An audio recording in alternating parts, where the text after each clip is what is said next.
Greetings to all of you and welcome to this course on sacrificing literary, philosophical, and biblical writings.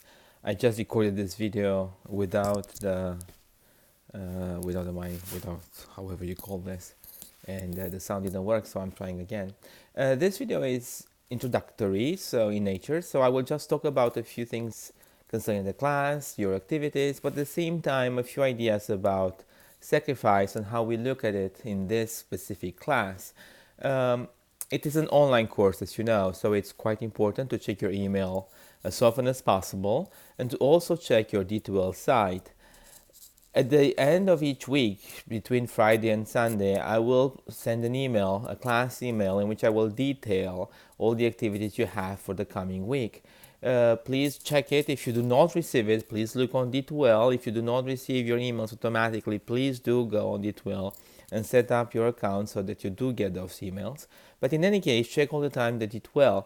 The activities are quite regular in the sense in which they repeat themselves, the same kind of activities every week, every other week actually.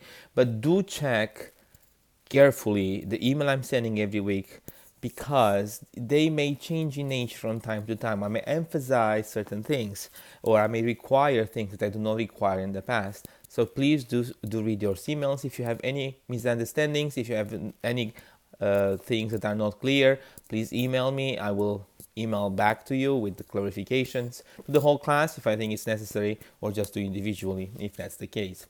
Um, the main activities will be forums, writing some response papers every other week, writing a final paper, and of course quizzes. We have 4 books. I'm hoping you have already bought them. If you have not bought all of them, I hope you have at least bought this one, René Girard, the Scapegoat, because that's the one with which we begin. Um, then after the Scapegoat, we actually move to Greek tragedy. Those of you who have taken the introductory class in philosophy have already read some Greek, so you have read the Antigone. But now we move to Aeschylus, Agamemnon, and Euripides, Eugenia, and Aulis. If you have read Soren Kierkegaard's Fear and Trembling, and I know some of you have, he does discuss in that book the idea, or not the idea, the possibility of a father sacrificing his own child. He talks about Agamemnon, forgive me, about Abraham and Isaac. But at one moment he discusses the tragic hero. The tragic hero, or the tragic character, is Agamemnon, who sacrifices his daughter Iphigenia for, let's say, the good of his people. And now we read a play in which we do have this event. So we try to see how it has been discussed by Aeschylus and also later by Euripides. And then we end with a, let's say, more religious work, and that's St. Athanasius on the Incarnation. And in this book, we discuss, or starting from this book, we discuss how the idea of how the notion of sacrifice can be understood in different ways if we start from biblical writings or from religious writings. It's not the idea of self-sacrifice necessarily, although that's also the case.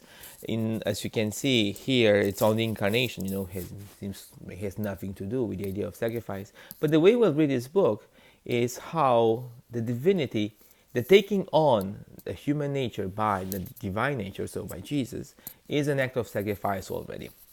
But we'll also talk about the possibility of sacrificing something for the divinity and how that sacrifice has evolved throughout history, or has not necessarily evolved, but rather has changed.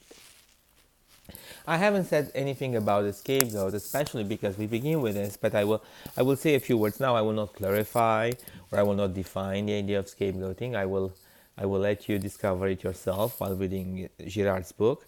But I will just say that the notion begins or stems from responsibility to some extent. And responsibility because we experience in this life various events which we do not enjoy or we do not want to assume.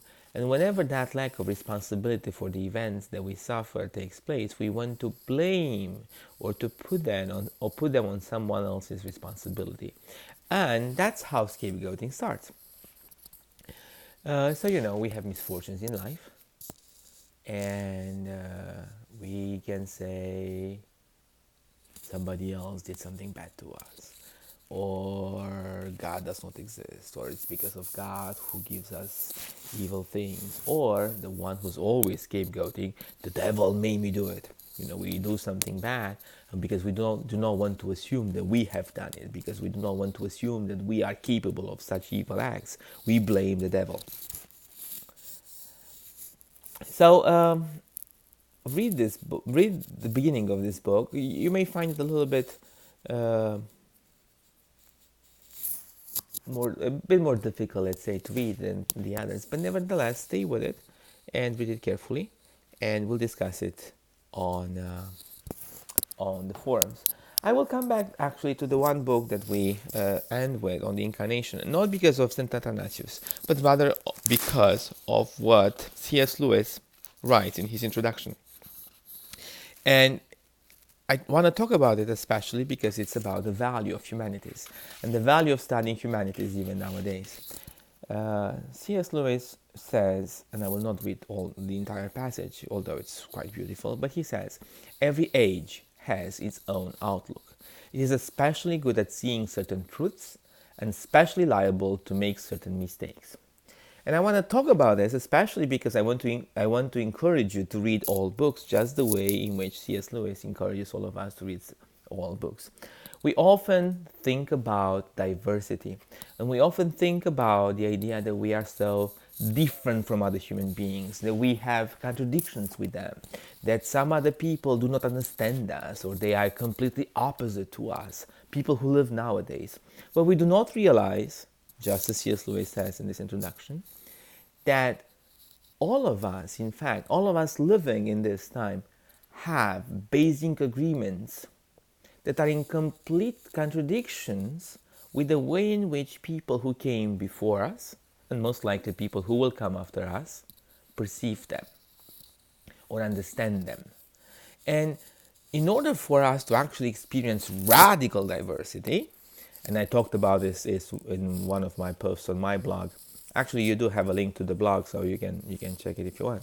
So, in order for us to have radical diversity, what we have to do is not necessarily to debate with people who are the same, who live in the same moment as us, but rather to read how the old people, the people of the past, have discussed the same events in the past, and we will find, with surprise, that we are enriched by those readings because we can see things that we are blind to. I'm not saying that they saw them better than we see them. In fact, they were blind to things that we see nowadays.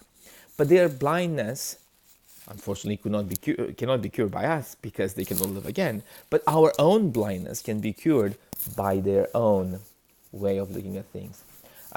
As you know, I teach a course on applied ethics, and I sometimes discuss, and I'm giving this as an example, I sometimes discuss the idea or the notion of abortion.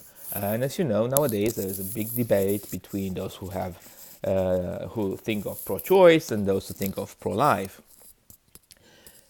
But in fact, those who are in the pro-choice camp and those who are in the pro-life camp are in agreement about basic elements that have to do with abortion.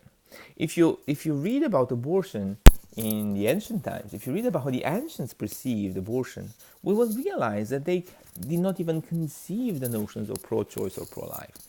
And so we would be enriched by the way in which they perceive this idea, and our own approach to abortion may be changed by that. Actually, that's also the case when we think about different kind of societies. You know, I come from Romania, as you probably know, and in Romania during communism, they had a anti-abortion law, but for completely different reasons than the one we discuss nowadays in the U.S. So that's my encouragement to all of you to read all books. Many of those are all books, and to read them with open minds and with open eyes, and try to find elements from them that may enrich your life nowadays. Thank you for taking this course. I hope you will enjoy it. I for certain look forward to reading your comments, and see you in the next video.